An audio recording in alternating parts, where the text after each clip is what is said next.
ఆవు చేలో మేస్తే దూడ గట్టున మేస్తుందా? విత్తనం ఒకటైతే చెట్టు ఇంకోటి తయారవుతుందా? గురువు దేశముద్రైతే శిష్యులు మణిపూసలవుతారా?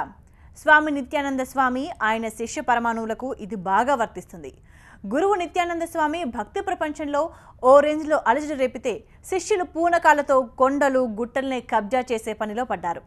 అసలు కథానాయకుడు నిత్యానంద స్వామి సీన్లో లేకపోయినా ఆయన ఆశీస్సులతోనే శిష్యులు తిరువన్నామలైలో చెలరేగిపోయారని ఆరోపణలు వస్తున్నాయి.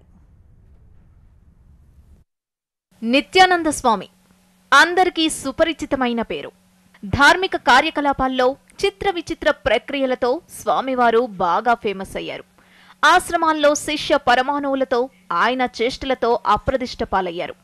చాలా రోజుల నుంచి నిత్యానంద స్వామి జాడ కనిపించడం లేదు. తమిళనాడులోని తిరువన్నామలై కొంతకాలం నుంచి ఊపిరి పీల్చుకుంటోంది.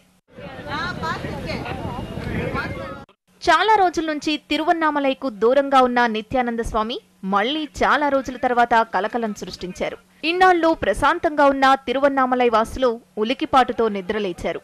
వివాదాలతో దూరంగా ఉన్న నిత్యానంద స్వామి నీడ తమ ప్రాంతంపై పడిందని తెలుసుకుని కంగారు పడ్డారు.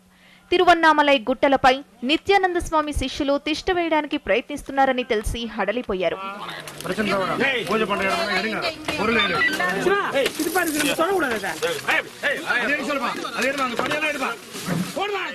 తిరువన్నామలైలోని కొండ ప్రాంతంలో గుడారం తెరవడానికి నిత్యానంద స్వామి శిష్యులు పెద్ద ప్రయత్నమే చేశారు. 20 ఎకరాల స్థలాన్ని తమ స్వాధీనంలోకి తెచ్చుకోవడానికి ముగ్గేసేశారు. గుడారాలు టెంట్లు వేసి హడావిడి మొదలుపెట్టారు. నిత్యానంద స్వామి ట్రేడ్ మార్క్ పూనకాలతో అలజడి సృష్టించారు.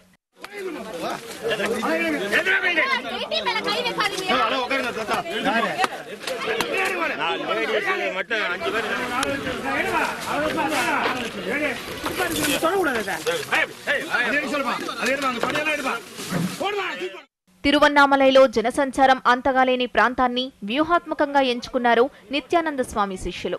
లొకేషన్ సెట్ చేసిన తర్వాత గురువుగారిని ఆహ్వానిద్దామనుకున్నారు. అయితే ఊరి జనం ముందు వాళ్ల పప్పులు ఉడకలేదు.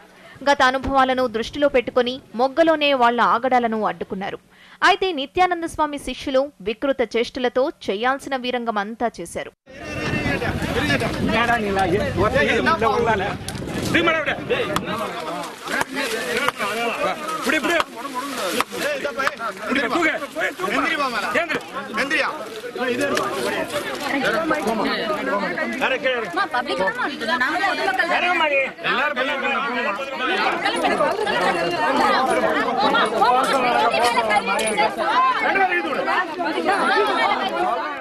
నిత్యానంద స్వామి ఫోటోలతో తిరువన్నామలై కొండల్లో సెటిల్ అయిపోవాలనుకున్న దేశముదురు శిష్య బృందాన్ని పోలీసులతో కలిసి స్థానిక ప్రజలు తరిమేశారు.